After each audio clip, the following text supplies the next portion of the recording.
जय हिंद दोस्तों, स्वागत है आप सभी का एक बार फिर से हमारे YouTube चैनल दी कॉपी पेन में। तो हम लोगों ने इस वीडियो के पहले पुष्यभूति वंश या वर्धन वंश के बारे में बिंदुवार अध्ययन कर लिया था। तो उसी क्रम में जो आज का हमारा वीडियो है वो है दक्षिण भारत के जो प्रमुख राजवंश हैं उनके बारे में एक एक करके बात करेंगे। तो आज हम लोग बात करने वाले हैं मेनली पल्लव वंश के बारे में। ठीक, तो पॉइंट्स के माध्यम से समझते हैं पल्लव वंश के बारे में। ठीक, तो यहाँ पर पहला जो इसका पॉइंट है पढ़ते हैं। संस्थापक के संदर्भ में ये पॉइंट है कि पल्लव वंश का संस्थापक कौन था। सिंह विष्णु था इस वंश का संस्थापक। पल्लव वंश का संस्थापक सिंह विष्णु था और डेट भी दी हुई है 575 से 600। इसकी राजधानी की बात करें तो ये कांची थी। और कौन से धर्म का अनुयायी था सिंह विष्णु, वो वैष्णव धर्म का अनुयायी था। अब यहाँ पर ये पॉइंट इम्पॉर्टेंट हो जाता है क्योंकि ये बुक है किराता अर्जुनियम।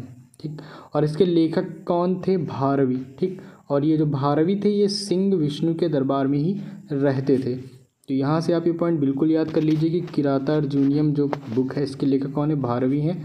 और पल्लव वंश के प्रमुख शासक की बात करें तो महेंद्र वर्मन प्रथम, नरसिंह वर्मन प्रथम, महेंद्र वर्मन द्वितीय, परमेश्वर वर्मन प्रथम, नरसिंह वर्मन द्वितीय, नंदी वर्मन द्वितीय। तो ये प्रमुख शासकों की बात है जो पल्लव वंश में हुए हैं। इसके बाद मत विलास प्रसहन, तो ये भी आप याद रखिएगा कि मत विलास प्रसहन की रचना महेंद्र वर्मन ने की थी। मत विलास प्रहसन मत विलास प्रहसन की रचना महेंद्र वर्मन ने की थी। और महेंद्र वर्मन ना शुरू में भाई जैन मतावलंबी था, लेकिन बाद में तमिल संत अप्पर के प्रभाव में तमिल संत अप्पर के प्रभाव में आकर शैव बन गया था। इसके बाद नेक्स्ट पॉइंट हमारा ये है कि महाबलीपुरम के एकाश मंदिर जिन्हें रथ कहा गया है का निर्माण पल्लव राजा नरसिंह वर्मन प्रथम के द्वारा करवाया गया था। इम्पॉर्टेंट पॉइंट है। रथ मंदिरों की संख्या 7 है। कितनी है? 7 है। रथ मंदिरों में सबसे छोटा द्रौपदी रथ जिसमें किसी प्रकार का अलंकरण नहीं मिलता है। अगले बिंदु की बात करें, अगले पॉइंट की बात करें तो वातपी कोंड व महामल्ल की उपाधि जो है वो नरसिंह वर्मन प्रथम ने धारण की थी। इसके शासनकाल में चीनी यात्री हुएनसांग कांची आया था। ठीक, हुएनसांग।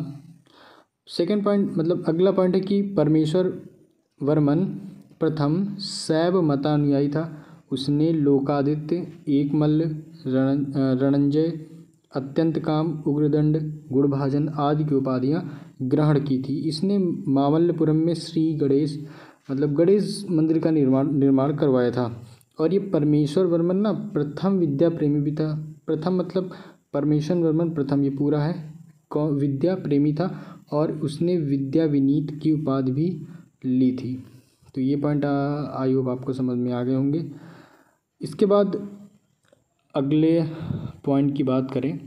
ठीक, अगला पॉइंट क्या है कि अरबों के आक्रमण के समय, जब अरब का आक्रमण हुआ था तो अरबों के आक्रमण के समय पल्लवों का शासक नरसिंह वर्मन द्वितीय था। उसने राजा सिंह राजाओं में सिंह या आगम प्रिय मतलब है कि शस्त्रों का प्रेमी और शंकर भक्त मतलब शिव का उपासक, ऐसी उपाधियाँ क्या थी उसने भाई धारण की थी। और कांची में कैलाश मंदिर का निर्माण करवाया जिसे राज सिद्धेश्वर मंदिर भी कहा जाता है। इसी मंदिर के निर्माण से द्रविड़ स्थापत्य कला की शुरुआत हुई। ठीक, और महाबलीपुरम में शोर मंदिर का निर्माण भी नरसिंह वर्मन द्वितीय ने किया। तो मंदिरों का निर्माण किस शासक ने कराया और वो किस वंश से संबंधित थे, ये काफ़ी चीज़ें इंपॉर्टेंट हो जाती हैं, तो इनको तो आप ध्यान में जरूर रखें। नेक्स्ट पॉइंट की बात करें तो 10 कुमार चरित के लेखक दंडी नरसिंह वर्मन द्वितीय के दरबार में रहते थे। 10 कुमार चरित फिर से आ गई एक बुक और लेखक दंडी, तो ये भी इंपॉर्टेंट है, इनको भी आप याद करिएगा। कांची के मुक्तेश्वर मंदिर तथा बैकुंठ पेरुमाल मंदिर का निर्माण नंदी वर्मन द्वितीय ने कराया। प्रसिद्ध वैष्णव संत तिरुमंगई अलवार नंदी वर्मन द्वितीय के समकालीन थे। तो यहाँ पर पल्लव वंश से संबंधित जितनी भी इम्पोर्टेंस बिंदु हैं उनकी बात हम लोगों ने कर ली है। नेक्स्ट वीडियो में हम चोल वंश के बारे में पढ़ेंगे, जो भी महत्वपूर्ण चीज़ें हैं। तो पल्लव वंश के बाद इसी का नंबर आने वाला है। ये दक्षिण भारत के प्रमुख राजवंश में हम लोग पल्लव वंश पढ़ चुके हैं। ठीक, तो वीडियो में अंत तक बने रहने के लिए आपका बहुत बहुत धन्यवाद। अगर आप चैनल पर नए हैं तो प्लीज़ चैनल को सब्सक्राइब करें, लाइक करें और दोस्तों को भी वीडियो ज़रूर शेयर करें। ठीक, तो मिलते हैं हम लोग अपने अगले वीडियो में दक्षिण भारत के प्रमुख राजवंश के एक नए क्रम में। और वीडियो में अंत तक बने रहने के लिए आपका बहुत बहुत धन्यवाद।